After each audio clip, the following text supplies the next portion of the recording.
En même temps, il y a d'autres mouvements qui se passent. Les centres de distribution, les installations vont se déplacer en banlieue, en dehors des grands centres. Même, il y a des hubs intermédiaires qui vont se créer parce qu'il y a trop de congestion dans certains centres. Alors ça, c'est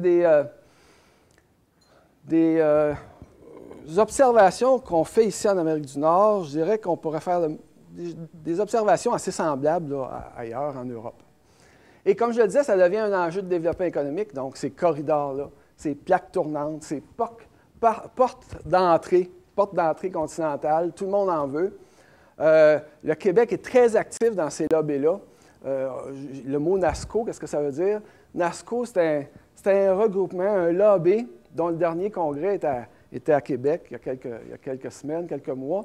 Et c'est un lobby qui veut développer des grands corridors de commerce à l'échelle de l'Amérique du Nord. Alors, NASCO, cette approche-là qui répond aux besoins logistiques, ces pressions politiques-là, le Québec, comment il se situe par rapport à ça? Le Québec, si on regarde une carte, il est à la marge des systèmes ferroviaires et routiers. C'est des choses actuellement dont on parle dans le transport. Les gens du port de Montréal, là, ce genre de présentation-là, ces thèmes-là sont discutés actuellement. Comment mieux se positionner, comment améliorer la position du Québec, compte tenu qu'on est à la marge des systèmes, compte tenu qu'il y a un axe qui est très dominant, c'est l'axe le long du Saint-Laurent, qui draine des quantités énormes. Si vous regardez là, les chiffres des déplacements de marchandises, c'est vraiment là, des quantités incroyables de marchandises dans le corridor Québec, Montréal, Toronto, Chicago, etc., etc. Donc, vers le cœur de l'Amérique du Nord. En même temps, le Québec est très conscient de la nécessité d'essayer de mieux se connecter sur le corridor Boston-Washington, parce que c'est l'autre façon de rejoindre l'Amérique et la connexion est beaucoup moins adéquate dans ce sens-là. J'ai représenté sur la carte, si on veut, le corridor principal. Puis il y a un autre corridor ici qui est évidemment important. Et là, on a les régions. Les régions par rapport à ces deux axes-là qui drainent les flux de marchandises. Alors, qu'est-ce que ça veut dire pour les régions?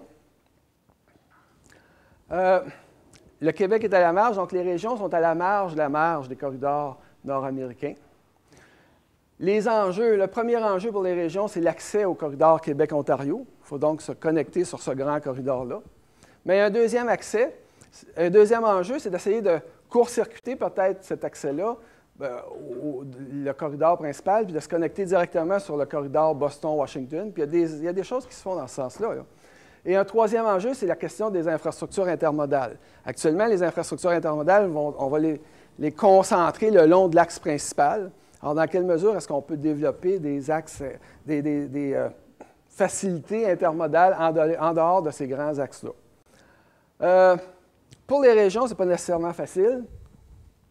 Il nous reste 5 minutes. On va essayer d'y arriver. On a d'habitude une autre 3 heures. On marche par 3 heures, les profs. 15 minutes, c'est pas long. Les effets pervers de la centralisation des stocks, des méga-centres de distribution. Tout le monde a entendu parler du produit qui descend de l'Abitibi par camion pour arriver à Montréal dans un centre de distribution qui repart emballé vers l'Abitibi. Difficulté de relier les régions entre elles sans passer par le corridor central. Les installations, les infrastructures servent à plusieurs usages. Puis la question de rentabilité aussi.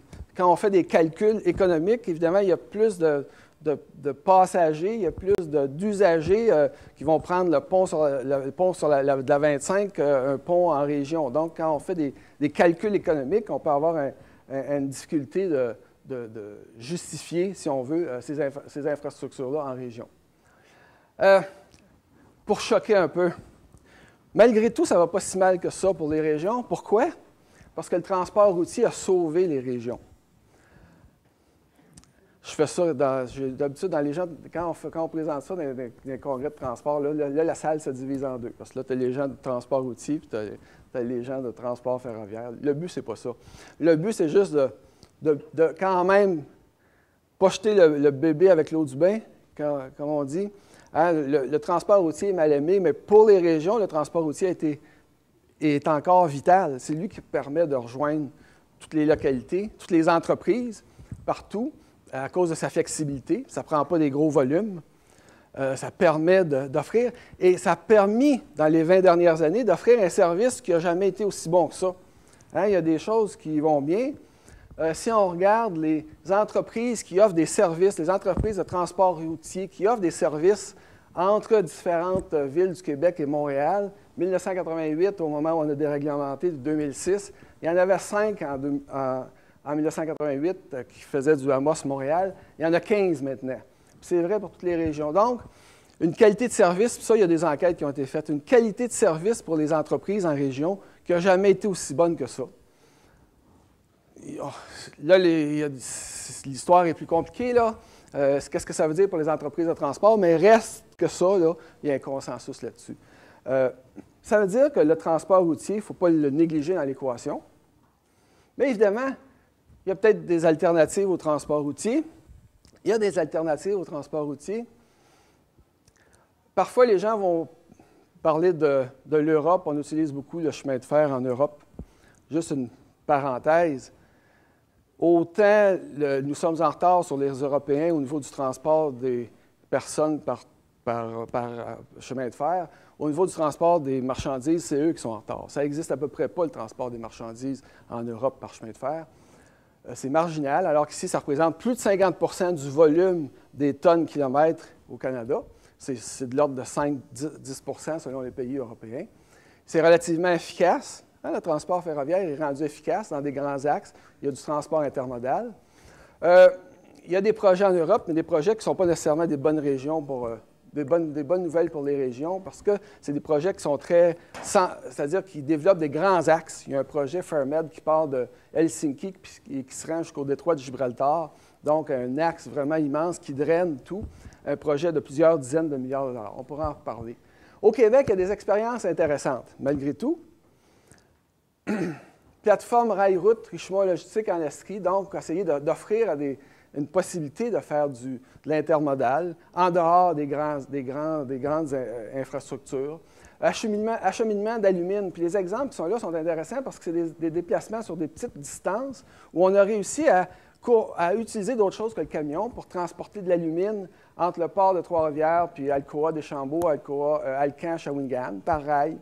Du papier journal qui est exporté en Europe à partir de l'Outaouais et qui sort par le port de Trois-Rivières et qui se rend par rail jusqu'au port de Trois-Rivières. Un autre service régulier maritime de courte distance qui a été développé, White Birch Paper, Québec, Connecticut, on amène du papier journal de Gros-Cacouna jusqu'au Connecticut et on ramène du papier à recycler à Québec. Alors donc, il y a des choses qui se font, qui peuvent se faire. Et ma conclusion, pour alimenter vos réflexions. Quelles sont les conditions, finalement, pour une réussite des actions en transport? Évidemment, une concertation régionale pour assurer la mise en commun des ressources collectives. Je vais aller vite, mais c'est complexe. C'est complexe de changer les chaînes logistiques qui sont développées parce que les entreprises le font parce qu'elles y trouvent un intérêt. Puis c'est un intérêt qui est biaisé parce que, par exemple, on ne tient pas compte de tous les coûts de transport, on s'entend. Mais la logique économique derrière ça est très forte. Hein? Puis il y a plein d'exemples de pays qui ont essayé de changer cette logique-là. Il faut en tenir compte si on veut agir efficacement. Une vision multimodale qui tienne compte des avantages de chaque mode de transport. Donc, ce n'est pas tout au chemin de fer ou tout. Hein? Ça dépend. Stratégie de développement fondée sur des objectifs clairs. Cohérence des actions publiques et privées. Les entreprises de transport doivent être impliquées. Elles sont très présentes, les entreprises de transport en région. Les entreprises de transport routier doivent être impliquées. Et une intégration des actions dans le domaine du transport avec les autres facteurs de développement. C'est sûr que le transport, c'est un morceau du puzzle, mais ce n'est pas tout le puzzle. Et on ne peut pas agir uniquement sur le transport sans tenir compte d'autres facteurs comme les outils, les communications, par exemple, qui sont essentielles, et d'autres. La question de main-d'œuvre, disponibilité de main-d'œuvre, qualifiée, etc., etc.